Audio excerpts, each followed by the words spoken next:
నమస్కారం V7 city news కి స్వాగతం.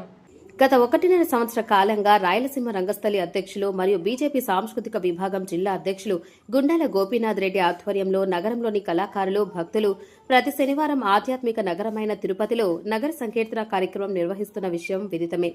ఈ క్రమంలో నేడు శనివారం ఉదయాన్నే తిరుపతి శ్రీ గోవిందరాజస్వామి దేవాలయం మాడవీధులలో గోవిందనామ సంకీర్తనను ఆలపిస్తూ నగర సంకీర్తన నిర్వహించారు. మహిళా భక్తులు భక్తి పారవస్యంతో కోలాట నృత్యాలు చేస్తుండగా విశేష సంఖ్యలో భక్తులు ఈ నగర సంకీర్తనలో పాల్గొన్నారు. ఈ సందర్భంగా వారు మాట్లాడారు. పైకాలంగా నడుస్తున్నది.